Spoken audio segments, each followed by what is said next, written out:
दोस्तों नमस्कार। आपका स्वागत है द साइंस अप में। आप लोग देख रहे हैं एनसीईआरटी की क्लासेस। आज 8th क्लास में जो साइंस का चैप्टर है वह 15 चैप्टर है, जिसका टॉपिक है कुछ प्राकृतिक परिघटनाएं। इसमें हम लोग भूकंप पढ़ेंगे, इसके अलावा आवेशों के बारे में पढ़ेंगे, तड़ित चालक के बारे में पढ़ेंगे, इत्यादि इन सब चीज़ों के बारे में पढ़ेंगे और इनसे कैसे बचाव किया जाए इसके बारे में भी दोस्तों हम लोग पढ़ेंगे। और आपको हम बताएंगे दोस्तों कि कैसे हमें इन सब चीज़ों से बचना चाहिए। ठीक है दोस्तों, तो अब और इसके साथ ही मैं आपको कराऊंगा क्वेश्चन आंसर भी। आइए दोस्तों स्टार्ट करते हैं अपना चैप्टर कुछ प्राकृतिक घटनाएं। क्या? कुछ प्राकृतिक घटनाएं। क्लास 7th में आपने पवन, तूफान तथा चक्रवात के बारे में पढ़ा था। आपने यह जानकारी प्राप्त की थी कि चक्रवात मानव जीवन तथा संपत्ति को अत्यधिक क्षति पहुंचा सकते हैं।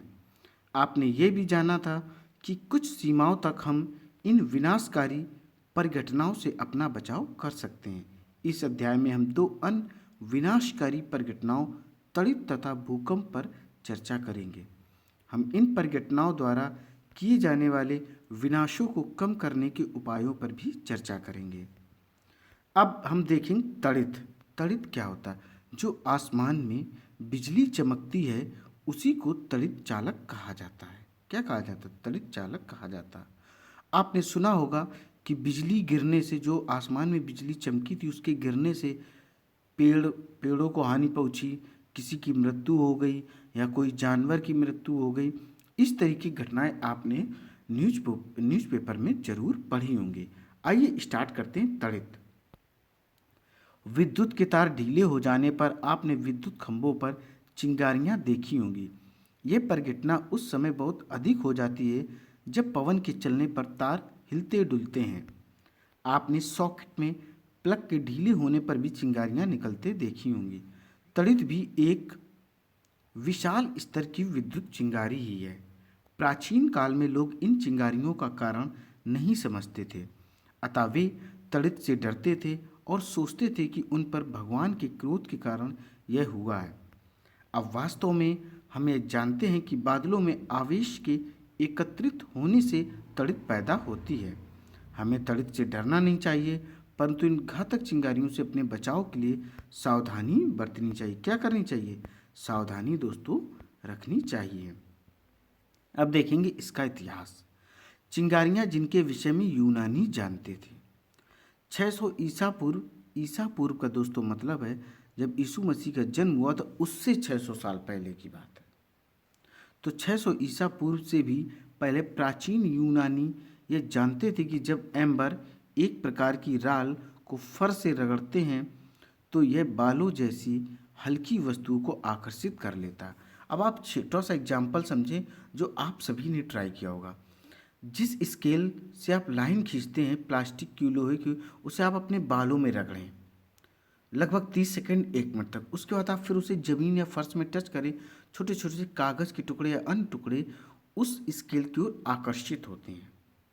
तो यही क्या है? ये एक प्रकार का आकर्षित करने वाला आवेश होता है। आइए अब देखते हैं। आपने ये देखा होगा कि जब आप ऊनी अथवा पॉलिस्टर के वस्त्रों को उतारते हैं तो आपके बाल खड़े हो जाते हैं। यदि आप अंधेरे में इन वस्त्रों को उतारते हैं तो आप चट चट ध्वनि के साथ चिंगारी तक देख सकते हैं। सन 1752 में अमेरिकी वैज्ञानिक बेंजामिन फ्रैंकलिन ने यह दर्शाया कि तड़ित तथा आपके वस्त्रों में उत्पन्न चिंगारी वास्तव में एक ही परिघटना है। क्या है? एक प्रकार की, मतलब सेम परिघटनाएं हैं, परंतु इस तत्व के साकार होने में 2000 वर्ष लग गए। कितना टाइम लग गया? 2000 वर्ष का टाइम लग गया। मुझे आश्चर्य है कि इस समानता को ज्ञात करने में इतने वर्ष क्यों लगे। वैज्ञानिक खोजें बहुत से लोगों के लंबे समय तक कठिन परिश्रम का परिणाम है। जितनी भी खोजें आप देखते हैं, विभिन्न प्रकार की चीज़ों का प्रयोग करते हैं, तो इन सब की खोज करने में और इनका संशोधन करने में काफ़ी वक्त लगता है। अब देखिए, अब हम विद्युत आवेशों के कुछ गुणों का अध्ययन करेंगे। हम यह भी देखेंगे कि ये आकाश में तड़ित से किस प्रकार संबंधित हैं। विद्युत आवेशों की प्रकृति को समझने के लिए आइए कुछ क्रियाकलाप करें, परंतु पहले उस खेल को याद कीजिए जिसे आपने कभी खेला होगा। जब आप प्लास्टिक के पैमाने को अपने सूखे बालों से रगड़ते हैं तो पैमाना कागज के छोटे छोटे टुकड़ों को आकर्षित करता, अर्थात वही स्केल की बात हो रही है। अब देखेंगे रगड़ द्वारा आवेशन। आप एक छोटा सा एग्जाम्पल समझिए। जब आप सर्दी में होते तो कहा जाता है कि अपने हाथों को रगड़ें। क्यों कहा जाता है कि आप अपने हाथों को रगड़ें? जब सर्दियों में आप अपने हाथों को रगड़ते हैं तो उससे ऊष्मा उत्पन्न होती है जो अपने शरीर को आराम प्रदान करती है। अर्थात हमें क्या है, जो गर्मी की ज़रूरत है वह रगड़ से प्राप्त होती है। तो रगड़ द्वारा आवेशन, इसके अंतर्गत हम लोग देखेंगे क्रियाकलाप 15.1। बॉल पेन की खाली रिफिल लीजिए, इसे तेजी से किसी पॉलीथीन के टुकड़े से रगड़कर इसे कागज के छोटे छोटे टुकड़ों के समीप लाइए। इतनी सावधानी रखिए कि रिफिल का रगड़ा गया सिरा कैसा हो, सुरक्षित हो। जो हमने सिरा रगड़ा था वो आपके हाथों अथवा किसी धातु की वस्तु से ना छुए। अपने क्रियाकलाप को छोटी छोटी सूखी पत्तियों, भूसे तथा सरसों के दानों के साथ भी आप कर सकते हैं, क्योंकि क्या होते हैं, उसके दाने छोटे छोटे होते हैं और हमें इसको नोट भी करना है। जब प्लास्टिक की रिफिल को पॉलीथीन के साथ रगड़ते हैं तो एक कुछ विद्युत आवेश अर्जित कर लेता है।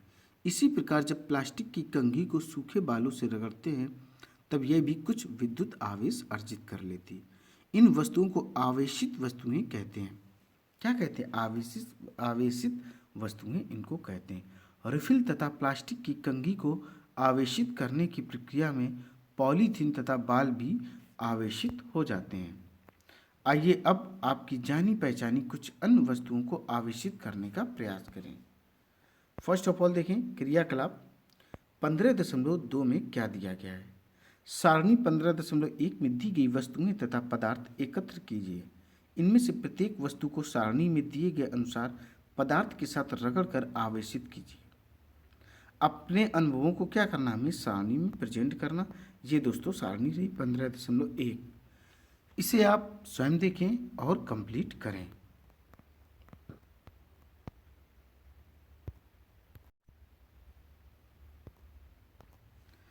अब देखिए क्या हमारा टॉपिक है। अब टॉपिक है आवेशों के प्रकार तथा इनकी अन्योन क्रिया। और इसके पहले ये क्रियाकलाप आप लोग देख पा रहे होंगे 15.1, इसको भी कंप्लीट किया था। ऊपर आपने सारणी भी इसकी देखी थी दोस्तों। तो अब देखें क्रियाकलाप 15.3। 2 गुब्बारे फुलाइए। कितने? 2 गुब्बारे हमको फुलाने हैं। कितने? 2 गुब्बारे हमको लेने हैं। इन्हें इस प्रकार लटकाइए कि ये एक दूसरे को स्पर्श ना करें, जैसा कि चित्र 15.1 में अभी आपको दिखाएंगे। दोनों गुब्बारों को किसी ऊनी कपड़े से रगड़िए और छोड़ दीजिए। आप क्या देखते हैं, ये देखिए दोस्तों चित्र आप लोग देख पा रहे होंगे 15.1। ये चित्र रहा, ये गुब्बारा रहा, एक ये रहा। तो समान आवेश एक दूसरे को क्या करते हैं, देख पा रहे होंगे कि एक दूसरे को प्रतिकर्षित करते हैं। क्या करते हैं? प्रतिकर्षित करते हैं। आइए अब हम इस क्रियाकलाप को पेन के बेकार रिफिलों के साथ दोहराइए। एक रिफिल को पॉलीथीन से रगड़िए। कांच की गिलास को स्टैंड की भांति उपयोग करते हुए इसे गिलास में रखिए। चित्र 15.2। देखिए चित्र 15.2। दूसरी रिफिल को पॉलीथीन से क्या करना है हमें, देखिए पहले आप चित्र देखें। 15.2 समान आवेशों के बीच अन्योन क्रिया, ये देख पा रहे होंगे। फिर क्या करना, पॉलीथीन को रगड़िए तथा इसे क्या करना, आवेशित रिफिल के निकट लाइए। सावधान रहिए रिफिल का आवेशित सिरा अपने हाथों से ना छुएं। क्या ग्लास में रखे रिफिल पर कोई प्रभाव पड़ता है? क्या ये दोनों रिफिल एक दूसरे को आकर्षित अथवा प्रतिकर्षित करते हैं? इस क्रियाकलाप में हम ऐसी आवेशित वस्तुओं को एक दूसरे के निकट लाए थे जो उसी पदार्थ से बनी थी। यदि भिन्न पदार्थों से बनी दो आवेशित वस्तुओं को एक दूसरे के निकट लाएं तो क्या होगा, आइए पता करें। एक रिफिल को पहले की भांति रगड़िए। रगड़कर धीरे से गिलास में रखिए, जैसा कि आप चित्र में देख पा रहे हैं। कौन सा चित्र है? ये चित्र रहा दोस्तों 15.3। क्या करना है, आवेशित गुब्बारा लाइए और हमें इसमें चेक करना है। देखिए चित्र 15.3। 15.3 चित्र में देख पा रहे होंगे, विपरीत आवेश एक दूसरे को आकर्षित करते हैं। अब जो हम लोगों ने प्रैक्टिकल किया है उसके सेंट्रल आइडिया को समझते हैं, उसके सारांश को समझते हैं। एक आवेशित गुब्बारे ने दूसरे आवेशित गुब्बारे को प्रतिकर्षित किया। एक आवेशित रिफिल ने दूसरे आवेशित रिफिल को प्रतिकर्षित किया, परंतु एक आवेशित गुब्बारे ने आवेशित रिफिल को आकर्षित किया। क्या यह इंगित करता है कि गुब्बारे पर आवेश रिफिल के आवेश से भिन्न प्रकार का है? क्या फिर हम यह कह सकते हैं कि आवेश दो प्रकार के होते हैं? क्या हम यह भी कह सकते हैं कि सजाती का मतलब होता है एक ही प्रकार के, सजाती आवेश एक दूसरे को प्रतिकर्षित करते हैं? बिल्कुल दोस्तों, एक जैसे होंगे क्या करेंगे, दूर दूर भागेंगे, अपोजिट होंगे तो अट्रैक्ट होंगे। जबकि विजाती जो भिन्न प्रकार के होते हैं, आवेश एक दूसरे को आकर्षित करते हैं। मान्यता के अनुसार रेशम से रगड़ने पर कांच की छड़ द्वारा अर्जित आवेश को धनावेश कहते, क्या कहते इसे, धनावेश कहा जाता है। अन्य प्रकार के आवेश को ऋणावेश कहते हैं। यह देखा गया है कि जब आवेशित कांच की छड़ को पॉलीथीन से रगड़े गए आवेशित प्लास्टिक स्ट्रॉ के निकट लाते हैं तो दोनों के बीच आकर्षण क्या होता है, आकर्षण होता है। दोस्तों क्या होता है, आकर्षण कैसा हो जाता है कि जो आकर्षण है वह होता है। आपके विचार से प्लास्टिक स्ट्रॉ पर किस प्रकार का आवेश होना चाहिए? आपको यह अनुमान है कि प्लास्टिक स्ट्रॉ पर ऋण आवेश होना चाहिए, सही है। रगड़ने पर उत्पन्न विद्युत आवेश स्थैतिक होते हैं, वे स्वयं गति नहीं करते। जब आवेश गति करते हैं तो विद्युत धारा बनती है। आप क्लास 6 से ही विद्युत धारा के विषय में अध्ययन कर चुके अर्थात पढ़ चुके हैं। परिपथ में प्रवाहित होने वाली वह विद्युत धारा जिससे बल्ब चमकता है अथवा तार गर्म हो जाता है और कुछ नहीं वरन आवेशों का ही प्रवाह ही है। अब देखेंगे आवेश का स्थानांतरण। जैसे ऊर्जा, आवेश क्या होती है, एक प्रकार का ऊर्जा का ही रूप है। यह कैसे एक जगह से दूसरी जगह स्थानांतरित होती है, अर्थात एक वस्तु से दूसरी वस्तु में कैसे यह स्थानांतरित होती है। अब देखेंगे हम लोग क्या, इसके अंतर्गत पढ़ेंगे हम लोग क्रियाकलाप। तो क्रियाकलाप कौन सा है, क्रियाकलाप दोस्तों रहा ये अपना 15.4। मुरब्बे की खाली बोतल लीजिए, बोतल के मुंह के साइज से कुछ बड़ा गत्ते का टुकड़ा लीजिए, इसमें एक छिद्र बनाइए जिसमें धातु की पेपर क्लिप घुसाई जा सके। चित्र 15.4 में देखिए जैसा उसमें दिखाया गया है, तो उसके अनुसार पेपर क्लिप को खोलिए। एल्युमिनियम की पन्नी की लगभग 4x1 सेंटीमीटर साइज की 2 पट्टी काटिए। चित्र में दर्शाए अनुसार इन्हें पेपर क्लिप पर लटकाइए। गत्ते के ढक्कन में पेपर क्लिप को इस प्रकार घुसाइए कि गत्ते के लंबवत रहे, जैसा कि चित्र 15.4 में है। रिफिल को आवेशित कीजिए तथा इसे पेपर क्लिप के सिरे से क्या करना, स्पर्श कराइए। परीक्षण कीजिए क्या होता है, क्या पन्नी की पट्टियों पर कोई प्रभाव पड़ता है, क्या ये एक दूसरे को क्या करते हैं, एक दूसरे को प्रतिकर्षित करते हैं अथवा आकर्षित करते हैं। अब पेपर क्लिप के सिरे से अनावेशित वस्तुओं को स्पर्श कराइए। क्या हर बार पन्नी की पट्टियां समान रूप से व्यवहार करती हैं? क्या इस उपकरण का उपयोग यह पहचान करने के लिए कर सकते हैं क्या कोई वस्तु आवेशित है अथवा नहीं? क्या आप यह स्पष्ट कर सकते हैं कि पन्नी की पट्टियां एक दूसरे को प्रतिकर्षित करती हैं? देखिए चित्र, आप लोग चित्र देख पा रहे होंगे 15.4 देख पा रहे होंगे। सरल विद्युत दर्शी क्या है, सरल एक विद्युत दर्शी, ये रहा दोस्तों चित्र। देखिए एल्यूमिनियम की पन्नी की पट्टियां पेपर क्लिप से होते हुए आवेशित रिफिल से आवेश प्राप्त करती हैं। याद रहे कि धातुएं विद्युत की अच्छी चालक होती है। मेटल्स क्या होते हैं, मेटल्स जो हैं इलेक्ट्रिसिटी के गुड कंडक्टर होते हैं। क्या गुड कंडक्टर होते हैं। समान आवेश वाली पट्टियां एक दूसरे को प्रतिकर्षित करती और वे फैल जाती हैं। इस प्रकार की युक्ति का उपयोग ये परीक्षण करने के लिए किया जा सकता है कोई वस्तु आवेशित है अथवा नहीं। इस युक्ति को क्या कहते हैं, विद्युत दर्शी कहते हैं, जैसा कि मैंने अभी आपको चित्र में दिखाया था। इस प्रकार हमें यह ज्ञात हुआ कि विद्युत आवेश को किसी आवेशित वस्तु से अन्य वस्तु में धात्विक चालक द्वारा भेजा जा सकता है। पेपर क्लिप के सिरे को धीरे से हाथ से स्पर्श कीजिए। ऐसा करते ही आप पन्नी की पट्टियों में एक परिवर्तन देखेंगे। वे अपनी मूल स्थिति में वापस आ जाते हैं। पन्नी की पट्टियों को आवेशित करने तथा के बाद पेपर क्लिप को स्पर्श करने की क्रिया को दोहराइए। हर बार आप ये देखेंगे कि जैसे ही आप हाथ से पेपर क्लिप को स्पर्श करते हैं, पन्नी की पट्टियाँ सिमट जाती हैं। इसका कारण यह है कि स्पर्श करने पर पन्नी की पट्टियों का आवेश हमारे शरीर से होकर पृथ्वी में चला जाता है। तब हम कहते हैं कि पन्नी की पट्टियाँ अनावेशित हैं। अनावेशित का मतलब है किसी भी प्रकार का उनमें कोई आवेश नहीं है। किसी आवेशित वस्तु से आवेश को पृथ्वी में भेजने की प्रक्रिया को भूसंपर्कण कहते हैं। क्या कहते हैं? भूसंपर्क कण कहते हैं। भूसंपर्क कण कहते हैं किसको? आवेश को भेजने। अब देखेंगे येलो बॉक्स में क्या दिया?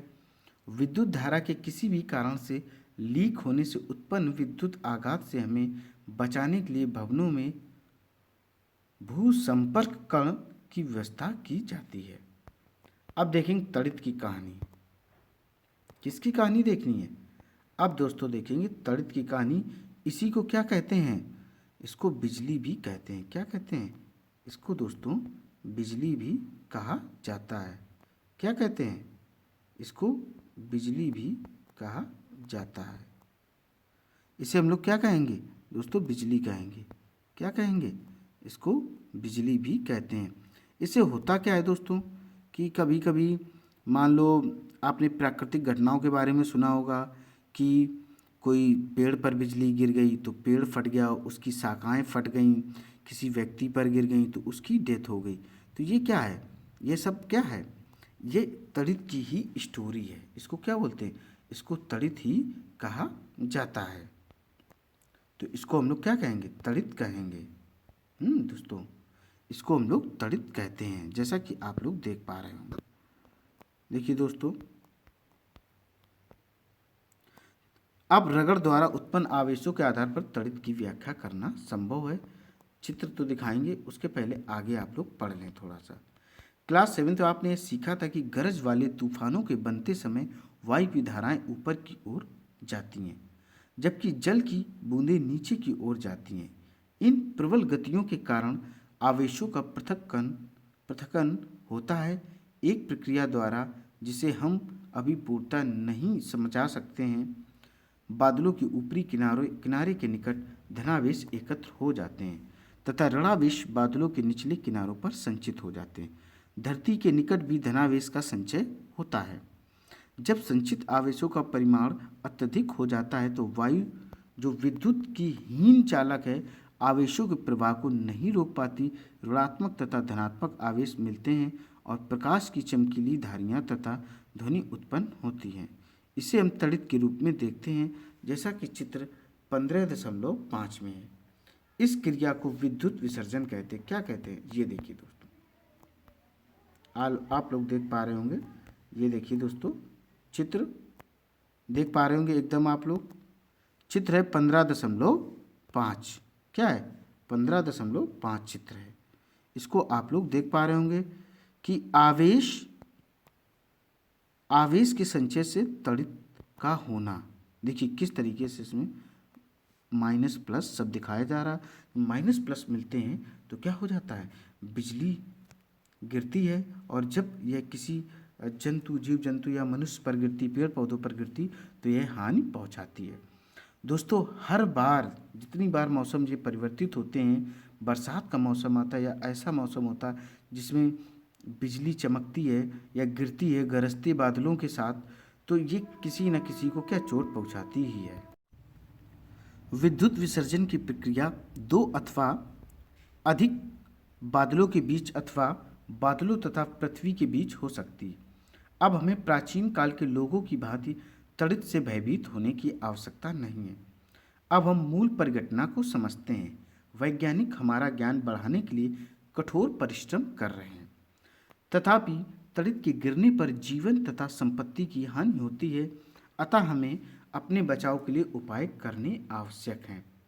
अब हम लोग पढ़ेंगे तड़ित से सुरक्षा। क्या पढ़ेंगे? तड़ित से सुरक्षा हम लोग देखेंगे। ये देखिए दोस्तों, तड़ित से सुरक्षा। इसमें देखिए, तड़ित एवं झंझा गरज वाले तूफान के समय कोई भी खुला स्थान सुरक्षित नहीं है। गरज सुनना किसी सुरक्षित स्थान पर तुरंत पहुंचने की चेतावनी है। जैसे नहीं, बादल गरजते हैं, बहुत भयंकर तेज आवाज़ होती, गड़गड़ाहट की एकदम, तो उससे का मतलब है कि आप ऐसे स्थान पर पहुंच जाएं जहां पर तड़ित या ये बिजली किसी भी प्रकार से ना गिरे। अंतिम गर्जन सुनने के बाद सुरक्षित स्थान से बाहर आने से पहले कुछ देर प्रतीक्षा करें, अर्थात जो लास्ट हो उसके बाद भी रुकें। अब देखेंगे हम लोग, क्या देखेंगे दोस्तों, कि सुरक्षित स्थान का पता लगाना। कोई मकान अथवा, आइए दोस्तों फिर से देखते हैं सुरक्षित स्थान का पता लगाना। कोई मकान अथवा भवन सुरक्षित स्थान है।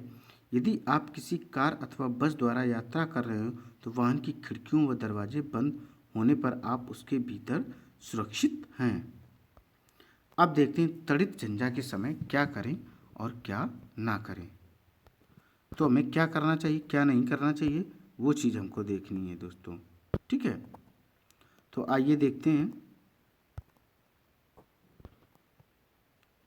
बाहर खुले में खुले वाहन जैसे मोटरसाइकिल, ट्रैक्टर, निर्माण कार्य हेतु मशीनें, खुली कार सुरक्षित नहीं है।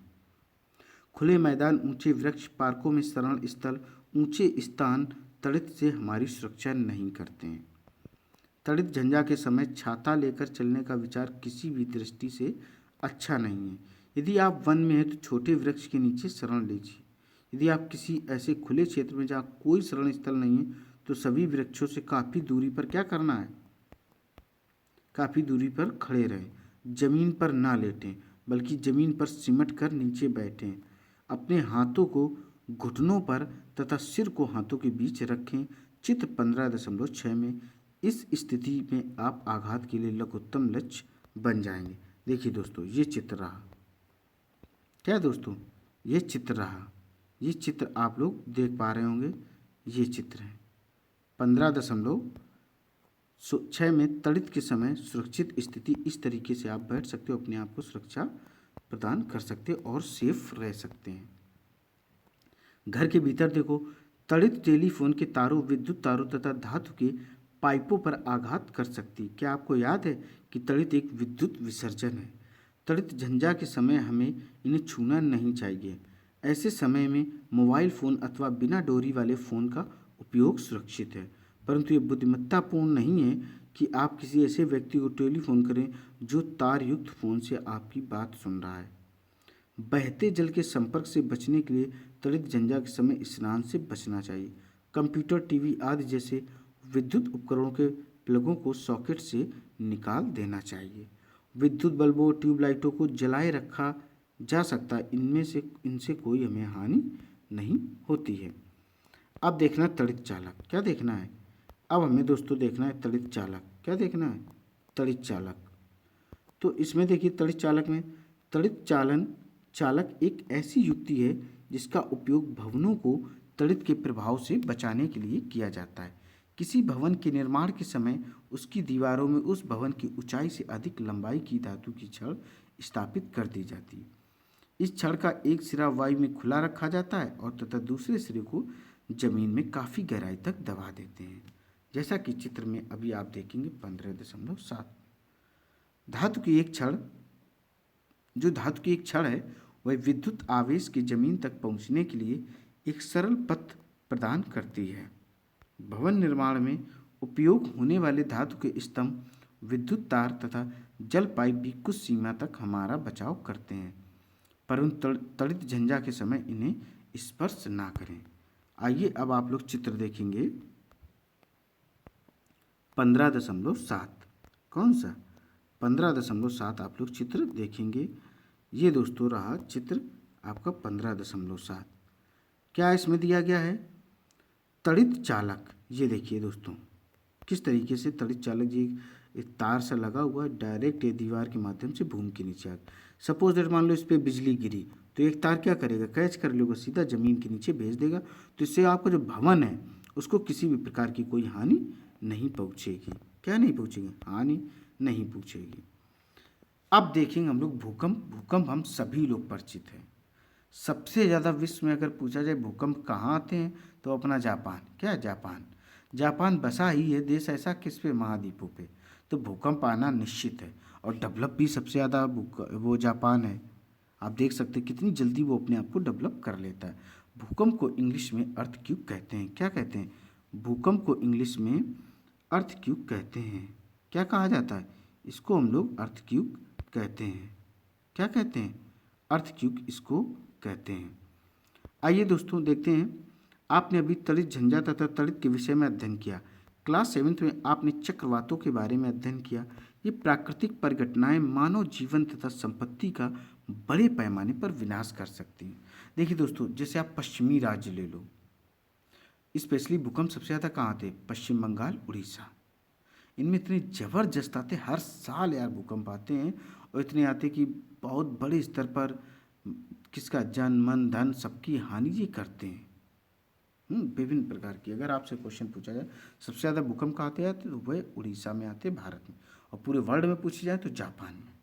देखिए आते हैं। सौभाग्यवश कुछ हद तक हम इन परिघटनाओं की भविष्यवाणी कर सकते हैं।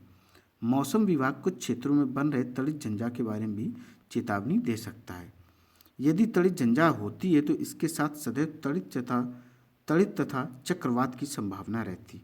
अतः इन परिघटनाओं से होने वाली क्षति से बचाव के उपायों के बारे में हमारे पास समय होता है। तथापि एक ऐसी परिघटना भी है जिसके बारे में भविष्यवाणी करने की क्षमता हम अभी तक भी विकसित नहीं कर पाए हैं। यह है भूकंप। क्या है? इसको इंग्लिश में अर्थक्वेक बोलते हैं। भूकंप होता क्या? जब भूमि हिले तो उसी को कहते हैं भूकंप। जब भूमि में हो कंपन उसे कहेंगे भूकंप। यह विशाल स्तर पर जनजीवन तथा संपत्ति को क्षति पहुंचा सकता। 8 अक्टूबर 2005 को भारत में उत्तरी कश्मीर चित्र 15.8 में देखेंगे कि उरी तथा तंगधार शहरों में एक बड़ा भूकंप आया था।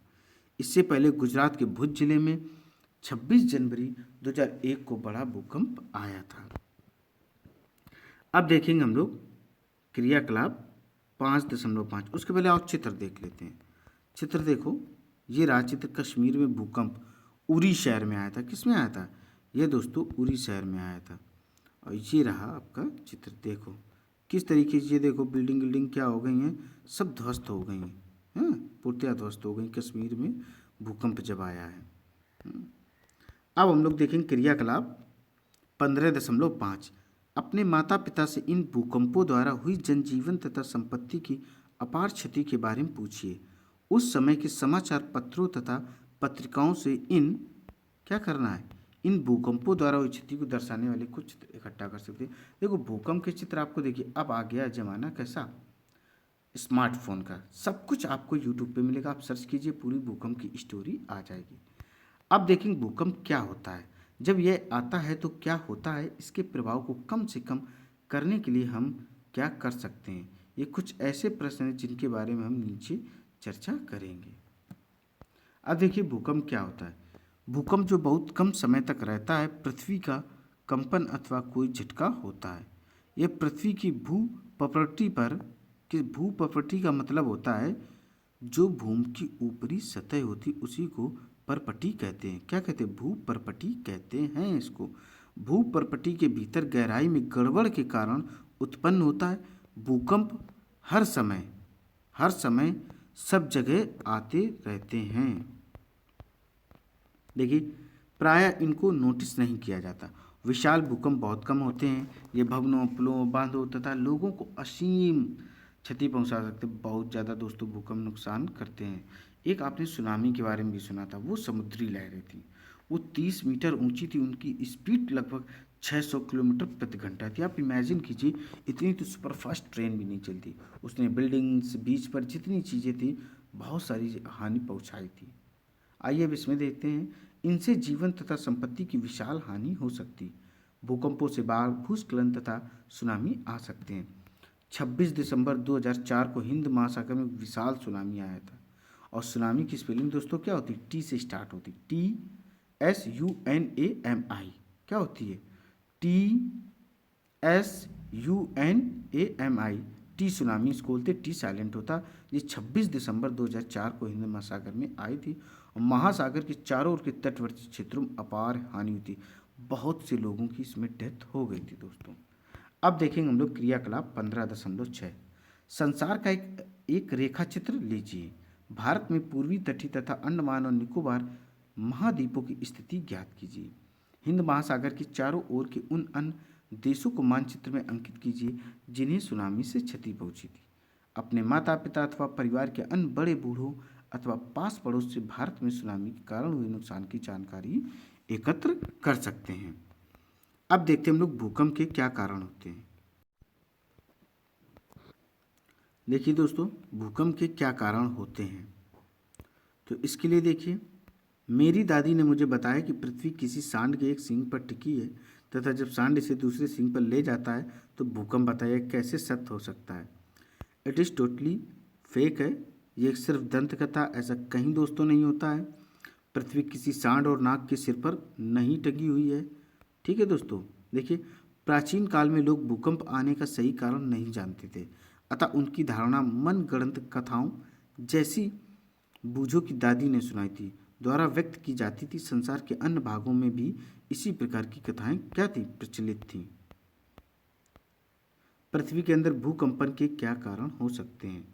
अब हम यह जानते हैं कि पृथ्वी के भीतर की सबसे ऊपरी सतह में गहराई की गड़बड़ के कारण भूस्पंद आते हैं। पृथ्वी की इस परत को भूपर्पटी कहते हैं। क्या कहते हैं, भूपर्पटी कहते हैं। जैसा कि चित्र आप देख पा रहे होंगे, ये देखिए दोस्तों, चित्र है यह, बहुत इंपॉर्टेंट चित्र है। ये चित्र है 15.9 है। पृथ्वी की संरचना जैसे आप देख पा रहे होंगे, आंतरिक, ये देखिए, भूपर्पटी दिया गया है, प्रवार दिया गया, बाह्य क्रोड दिया गया, आंतरिक क्रोड आदि चीज़ें ये दी गई हैं। फिर से दोस्तों देखिए, पृथ्वी की संरचना को ध्यान से देखिए आप लोग, ये रही भूपर्पटी है, प्रवार है, बाह्य क्रोड है, क्रोड भी बोलते इसको, आंतरिक क्रोड भी है। देखिए, पृथ्वी की यह परत एक खंड में नहीं होती, ये टुकड़ों में विभाजित होती। प्रत्येक टुकड़े को प्लेट कहते हैं। चित्र 15.10 में ये प्लेट निरंतर गति करती रहती हैं। जब एक दूसरे से रगड़ खाती हैं अथवा टक्कर के कारण क्या होता है, भूकंप उत्पन्न होता है। ये देखिए, यह वर्ल्ड का मैप एक देख पा रहे होंगे, यूरेशियन प्लेट, अर्मेनियन प्लेट और इंडियन प्लेट, ये सारी प्लेटें जब ये आपस में टकराती तब भूकंप आने की संभावना बढ़ जाती है। चित्र 15.10 पृथ्वी की प्लेट, ये देखिए, एक प्लेट दूसरी प्लेट के नीचे चली जाती है, जैसा कि चित्र 15.11 में अभी आप देखेंगे। तो इसके कारण भूपर्पटी में विक्षोभ उत्पन्न होता है। यही विक्षोभ पृथ्वी की सतह पर भूकंप के रूप में दिखाई देता है। ये देखिए, टकराती प्लेटें क्या हैं, ये टकराती हुई प्लेटें हैं। ये देखिए दोस्तों, एक ये दो प्लेटें दी गई हैं। तो ये प्लेटें टकरा रही, एक नीचे जा रही, एक ऊपर जा रही। अब रगड़ती हुई प्लेटें देख पा रहे होंगे आप लोग, ये देखिए, ये रगड़ती हुई प्लेट है। तो ये क्या है, ये भी भूकंप को ही उत्पन्न करने में योगदान दे रही हैं। पृथ्वी की प्लेटों की ये गतियां हैं, इनको क्या बोलते हैं, पृथ्वी की जो प्लेट है उनके अंदर ये गतियां, एक के ऊपर एक चढ़ गई, एक रगड़ रही, सारी की सारी क्या भूकंप उत्पन्न करती हैं। तो जब ये दिखाई दे, परंतु अधिकांश भूकंप पृथ्वी की प्लेटों की गतियों के कारण ही आते हैं। जो इन प्लेट में चेंजमेंट होता है, इधर से उधर मूव करती हैं, टकराती हैं, रगड़ती हैं, तो इन्हीं की वजह से क्या होता है, कंपन होता है। इसी को भूकंप कहते हैं। क्या कहते हैं, अर्थक्वेक इसको कहते हैं। भूकंप प्लेटों की गतियों के कारण उत्पन्न होते हैं। अतः जहाँ प्लेटों की सीमाएं दुर्बल क्षेत्र होती हैं वहाँ भूकंप आने की संभावना अधिक होती है। इन दुर्बल क्षेत्रों को भूकंपी क्षेत्र अथवा भ्रंश क्षेत्र भी कहते हैं। भारत के अति भूकंप आशंकित क्षेत्र कश्मीर, पश्चिमी तथा केंद्रीय हिमालय, समस्त उत्तर पूर्व, कच्छ का रण, राजस्थान तथा सिंध, गंगा के मैदान हैं। दक्षिण भारत के कुछ भाग भी खतरे के क्षेत्र में आते हैं। अब चित्र देखेंगे हम लोग 15.12। देखिए, चित्र 15.12 है, भारतीय उपमहाद्वीप में पृथ्वी की प्लेटों की गतियाँ। देखिए, हिंद महासागर, ये इंडियन प्लेट दी गई हैं। ये भारत का नक्शा, गंगा का मैदान, माउंट एवरेस्ट, हिमालय, तिब्बत का पठार, यूरेशियन प्लेट। ये देखिए इस तरीके जब ये टकराती हैं तो भूकंप उत्पन्न होता है। और दोस्तों भूकंप जब उत्पन्न होता है तो आप जानते हैं कि कहाँ पर आएगा सबसे ज़्यादा, तो यहाँ पर आएगा। क्या आएगा? यहाँ पर सबसे ज़्यादा भूकंप आएगा, क्योंकि यहीं पर दोस्तों उड़ीसा है, तो यहीं पर सबसे अधिक भूकंप आते हैं। अगर आपसे पूछा जाए, उड़ीसा और पश्चिम बंगाल ऐसे हैं जो सबसे ज़्यादा इनमें भूकंप आते हैं। ये तटीय राज्य भी हैं। अब देखेंगे, किसी भूकंप की शक्ति के परिमाण को रिएक्टर पैमाने पर व्यक्त किया जाता है। अर्थात कितना आया, 7 आया, 6 आया, 3 आया, 2.5 आया, 3.6 आया, तो उसे रिएक्टर स्केल या रिएक्टर पैमाने पर हम व्यक्त करते हैं। अधिक विनाशकारी भूकंपों का रिएक्टर पैमाने पर जो परिमाण है 7 से अधिक होता है। भुज तथा कश्मीर में आए दोनों भूकंपों का परिमाण 7.5 से अधिक था। कितना था? 7.5 से अधिक था। अब हम लोग पढ़ेंगे ये येलो बॉक्स में क्या दिया गया है। भूस्पंद पृथ्वी की सतह पर तरंगे उत्पन्न करते हैं।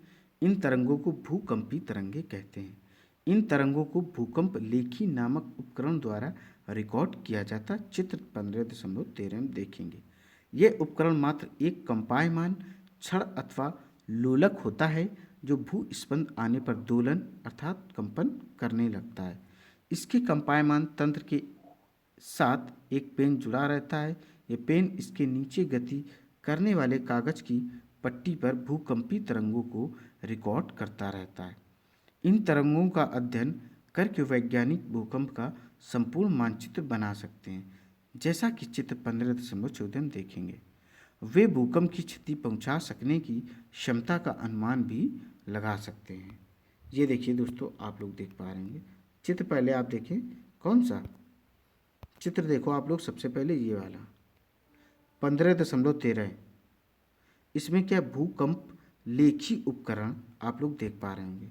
ये देखिए किस तरीके से डोरी है, पेन है, लोलक का गोलक है, घुड़ी, ड्रम है, टेक है, चार्ट पेपर है, एक ये आरेख भी दिया गया कितना क्या भूकंप आ रहा है।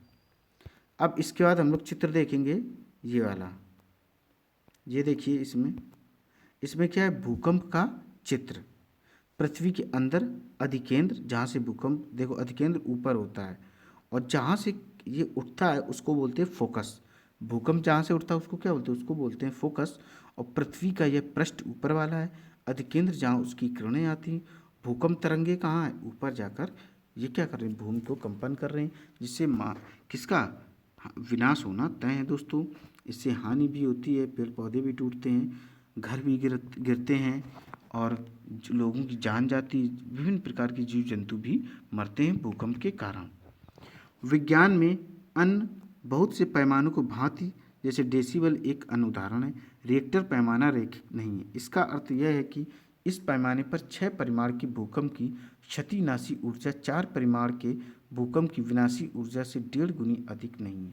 वास्तव में परिमाण में 2 की वृद्धि का अर्थ 1000 गुनी अधिक विनाशी ऊर्जा है। इसलिए 6 परिमाण के किसी भूकंप की विनाशी ऊर्जा 6 परिमाण के भूकंप की तुलना में 1000 गुनी अधिक होती है।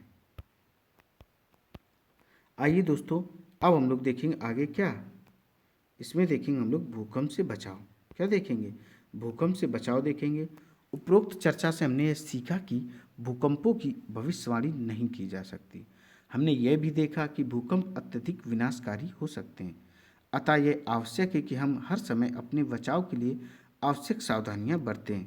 भूकंपीय क्षेत्रों जहां पर भूकंप आने की अधिक, तो दोस्तों हम फिर से आपको बताते हैं कि जो भूकंप होते हैं उनकी हम भविष्यवाणी नहीं कर सकते हैं।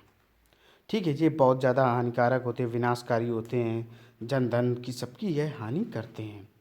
हर समय इनके बचाव के लिए आवश्यक सावधानियां बरतें। भूकंपीय क्षेत्रों जहां पर भूकंप आने की अधिक आशंका है में रहने वाले लोगों को इनका सामना करने के लिए विशेष रूप से तैयार रहना चाहिए। सर्वप्रथम इन क्षेत्रों के भवनों का डिजाइन ऐसा हो कि बड़े भूकंपों के झटकों को सह सकें। आधुनिक भवन प्रौद्योगिकी इसे संभव बना सकती है। उचित यह है कि भवनों के ढांचे सरल हों ताकि वे भूकंप निरापद हों। किसी योग्य आर्किटेक्ट एवं संरचना इंजीनियर से परामर्श कीजिए। दोस्तों जो घर का नक्शा बनाते हैं उनकी बात हो रही है। अत्यधिक भूकंपीय क्षेत्रों में भवन निर्माण में भारी पदार्थों की अपेक्षा मिट्टी अथवा इमारती लकड़ी का उपयोग अधिक अच्छा होता है। यदि ढांचा गिरे तो अत्यधिक क्षति नहीं होती है।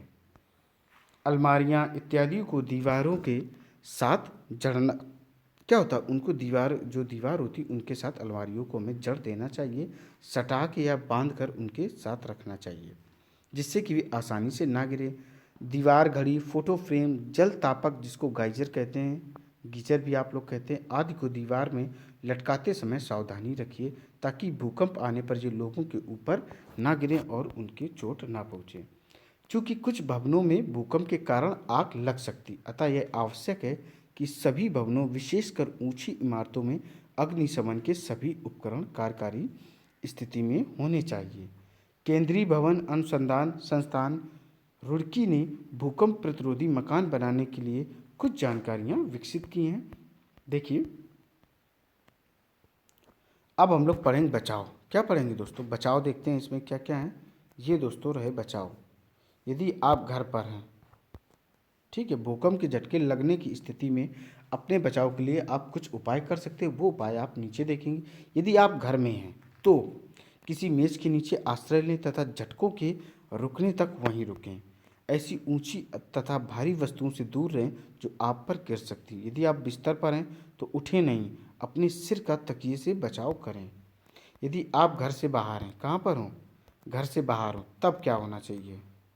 तब देखिए दोस्तों, भवनों, वृक्षों तथा ऊपर जाती विद्युत लाइनों से दूर किसी खुले स्थान को खोजें एवं धरती पर लेट जाएं। भूकंप के केस में तो आप धरती पर लेट सकते हैं, बट त्वरित चालक के केस में धरती पर ना लेटें। यदि आप किसी कार अथवा बस में हैं तो बाहर ना निकलें। ड्राइवर से कहें कि वह धीरे धीरे किसी खुले स्थान पर पहुंचें। भूस्पंदन के समाप्त होने से पहले बाहर ना निकलें।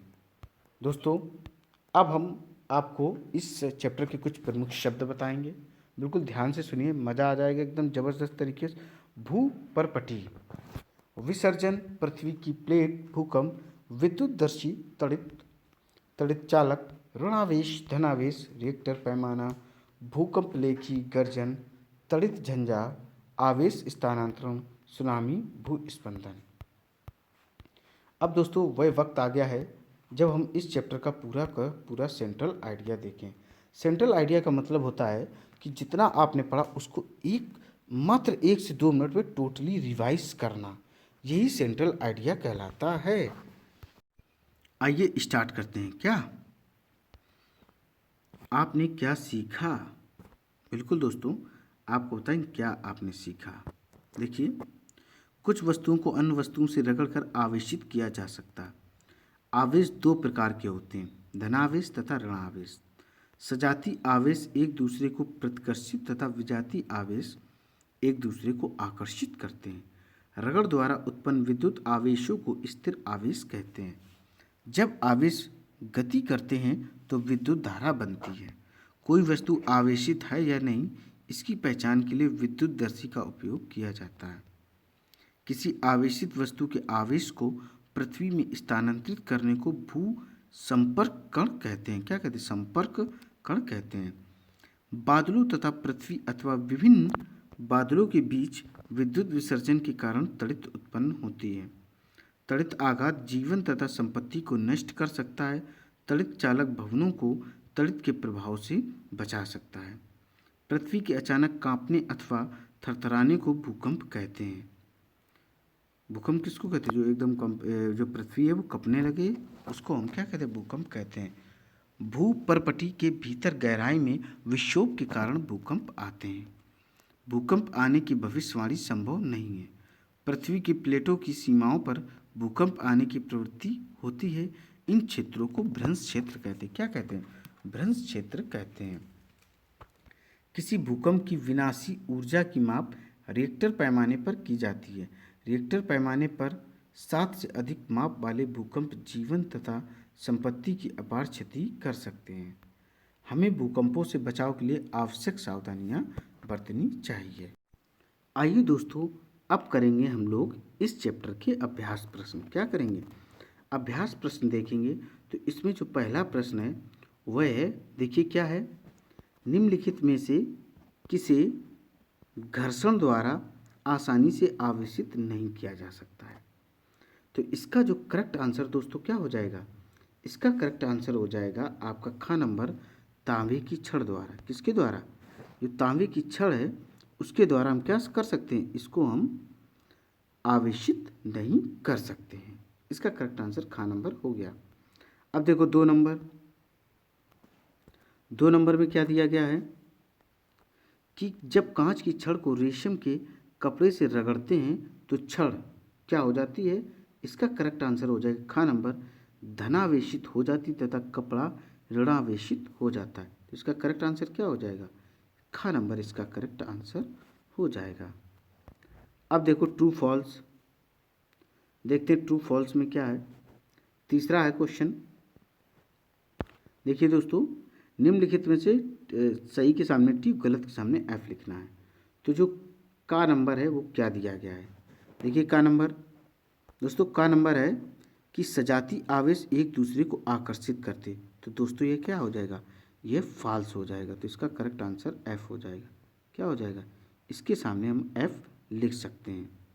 खा देखो, आवेशित कांच की छड़ आवेशित प्लास्टिक स्ट्रा को आकर्षित करती है। तो ये क्या हो जाएगी, ये ट्रू हो जाएगा, ये एकदम ट्रू हो जाएगा। गा नंबर देखो, तड़ित चालक किसी भवन की तड़ित से सुरक्षा नहीं कर पाते, ये फॉल्स है। क्या है, ये गलत है दोस्तों। अब घा नंबर देखो, भूकंप की भविष्यवाणी की जा सकती, ये गलत है। तो दोस्तों ये थर्ड नंबर भी क्वेश्चन हो गया। अब देखेंगे हम लोग क्वेश्चन नंबर कौन सा, चौथा देखेंगे। देखो चौथा नंबर क्वेश्चन, चौथा नंबर क्वेश्चन है,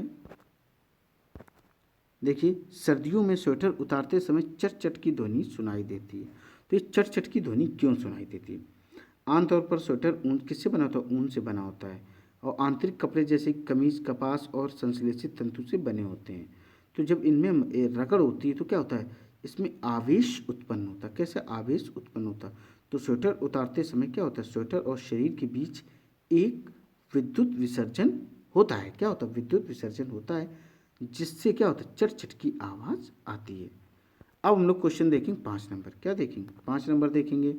देखिए 5 नंबर में क्या है, जब किसी आवेशित वस्तु को हाथ से छूते तो वह अपना आवेश खो देती। व्याख्या कीजिए।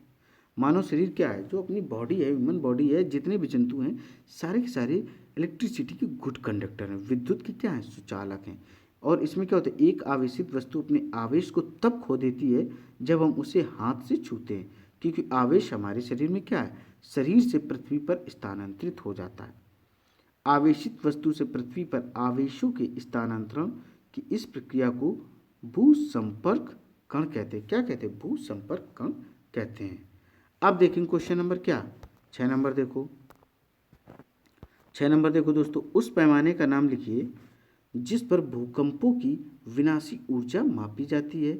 इस पैमाने पर किसी भूकंप की 3 क्या है, माप 3 है, तो क्या इसे भूकंप लेखी, जिसको कि सिस्मोग्राफी कहते हैं, ठीक है, जिसमें भूकंप लिखा जाता नापा जाता उसको सिस्मोग्राफी कहते हैं, और जिससे प्रेजेंट करते हैं उसे रिएक्टर स्केल कहते हैं। उसे रिकॉर्ड किया जा सके, इससे अधिक हानि ना हो। देखो भूकंप लेखी, जिसको सिस्मोग्राफ कहते हैं, भूकंप की विनाशकारी ऊर्जा को रिकॉर्ड करता है, इसने कितनी हानि की। हाँ ये सही है कि भूकंप लेखी पर 3 तीव्रता के भूकंप को माप सकते हैं, कम तीव्रता का, और इससे कोई विशेष हानि नहीं। अगर 7-8 हो तो बहुत कायदे की हानि होगी, बहुत ज़्यादा हानि होगी अगर 7-8 उस पर शो हो रहा है रिक्टर स्केल पर। अब देखेंगे क्वेश्चन नंबर 7। देखो क्वेश्चन नंबर 7 देखो आप लोग, क्या है, तड़ित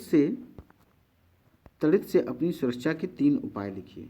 बिल्कुल करेंगे। देखिए सबसे पहले हमें क्या करना है कि खुली जगह पर नहीं जाना है। खुली जगह क्या है, वो डेंजरस हो सकती, हमें किसी मकान या भवन में सुरक्षित रहना है।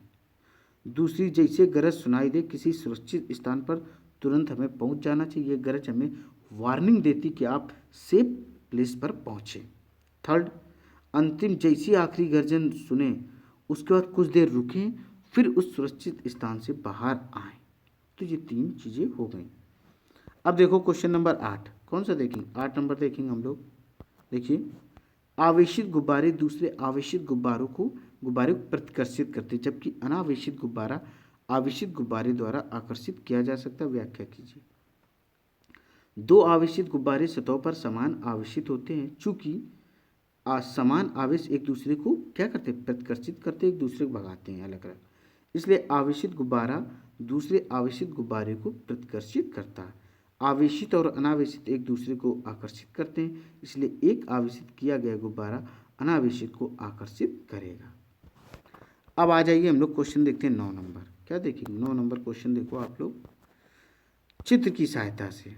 बिल्कुल दोस्तों, चित्र की सहायता से किसी ऐसे उपकरण का वर्णन कीजिए जिसका उपयोग किसी विशेष वस्तु की पहचान में किया जाता है। तो ये देखिए दोस्तों, आप देख पा रहे होंगे चित्र 15.4 सरल विद्युतदर्शी। क्या है ये? सरल विद्युतदर्शी है। इसे आप देख सकते हैं। इसमें क्या है, एक हमने लिया खाली मुरब्बे की बोतल लें, बोतल के मुंह के साइज के कुछ हम बड़े गत्ते का टुकड़ा ले सकते हैं और इसमें एक चित्र बना सकते, बना लिए, जिसमें धातु के पेपर क्लिप घुसाई जा सके और फिर इसके अनुसार हम काम कर सकते हैं। जैसा कि इसका डिस्क्रिप्शन आप लोग देख सकते हैं। ये पूरी क्रियाकलाप आप देख सकते हैं। 15.4 क्रियाकलाप देखिए पूरी दी गई है, ये देख रहे हैं आप लोग। फिर इसके बाद ये देखिए, ये इसका डिस्क्रिप्शन है और ये चित्र 15.4 है। ठीक है दोस्तों, अब देखेंगे क्वेश्चन नंबर 10। अब देखिए दोस्तों, क्वेश्चन नंबर है 10। कौन सा? 10। तो 10 में क्या दिया कि मान लीजिए 10 में दिया है भारत के उन 3 राज्यों प्रदेशों की सूची बनाई जहाँ भूकंपों के झटके अधिकांश आते हैं। तो फर्स्ट ऑफ ऑल आप लिख लो उड़ीसा, पश्चिम बंगाल, इसके बाद आप गुजरात भी लिख सकते हैं, राजस्थान, हिमाचल प्रदेश और सबसे ज़्यादा कश्मीर आप लिख सकते हो, मध्य हिमालय, उत्तर पूर्व हिमालय, कच्छ का क्षेत्र, भारत गंगा का मैदान, दक्षिण भारत के कुछ इलाकों में भी भूकंप अधिकांश आते हैं। तो ये सब क्या होगा, इनमें सब में भूकंप आते हैं। अब देखो क्वेश्चन नंबर 11। क्या देखना है? 11 नंबर आप लोग क्वेश्चन देखो। मान लीजिए कि आप घर से बाहर हैं तथा भूकंप के झटके लगते हैं, आप अपने बचाव के लिए क्या सावधानियां बरतेंगे? बिल्कुल क्या करेंगे दोस्तों इसके लिए? भवनों, वृक्षों तथा ऊपर जाती विद्युत लाइनों से दूर किसी खुले स्थान को फटाफट ढूंढेंगे और वहीं पर हम लेट जाएंगे। लेटने से क्या होगा कि भूकंप के झटके, उससे हमें क्या होगा, रिलैक्स मिलेगा, थोड़ा सुरक्षित रहेंगे। अगर किसी हम गाड़ी वगैरह से जा रहे हैं, वाहन से जा रहे हैं, बस से जा रहे हैं, तो हम यही करें कि उससे हम बाहर ना निकले, खिड़की दरवाजे सब बंद कर लेंगे। अगर ड्राइवर चला रहा तो ड्राइवर से कहेंगे थोड़ा ऐसा करो, धीरे धीरे ले जाकर इसको किसी खुले स्थान पर पहुंचा दो। खुले स्थान पर क्यों ले जाएंगे? ताकि बड़े बड़े पेड़ उस गाड़ी पर ना गिरे और किसी भी प्रकार की कोई हानि ना हो। जैसे भूकंप समाप्त हो जाएगा उसके बाद हम लोग अपने स्थान से निकल कर आ जाएंगे। आइए अब देखेंगे 12 नंबर। क्या देखेंगे? 12 नंबर क्वेश्चन देखो।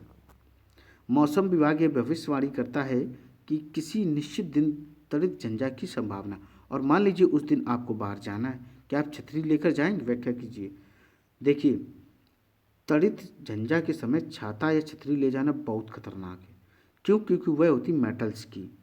आप जब पकड़ेंगे तो तुरंत क्या होगा कि गुड कंडक्टर होता मेटल्स, किसका? इलेक्ट्रिसिटी का, विद्युत का सुचालक। फटाफट करंट आएगा, आपकी बॉडी में प्रवेश करेगा, ऑन द स्पॉट डेथ।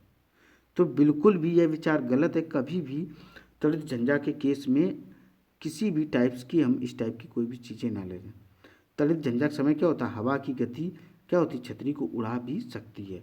और छतरी मान लो अब आप कह सकते हैं कि प्लास्टिक की हो, तो दोस्तों अगर छतरी उड़ जाएगी प्लास्टिक वाली तो आप ओपन हो जाएंगे, और तड़ित झंझा ऊपर गिरी तो स्टोरी वहीं पर क्लोज हो जाएगी। तड़ित झंझा को बिजली भी कहा जाता है। दोस्तों उम्मीद है ये सीरीज, यह चैप्टर आपको बेहद पसंद आया होगा। इसी तरीके की एनसीईआरटी क्लासें आपको ज़बरदस्त मिलती रहेंगी। यह इंपॉर्टेंट है, UPSC, PCS, civil services, PCS किसी भी स्टेट का हो, रेलवे ग्रुप डी हो, सीबीटी 2 हो, एनटीपीसी मेंस हो, सुपर टेट हो किसी भी स्टेट का, पीएचटी, टीएसटी, एवं जितने भी एग्जाम्स होते हैं जिसमें साइंस आती है, ये सभी के लिए इम्पॉर्टेंट है। बट आपको दोस्तों करना क्या है, वीडियो को अधिक से अधिक लाइक करना, शेयर करना और मेरे चैनल को सब्सक्राइब करना है। मेरे चैनल को क्या करना, सब्सक्राइब करना है। दोस्तों जय हिंद, जय भारत।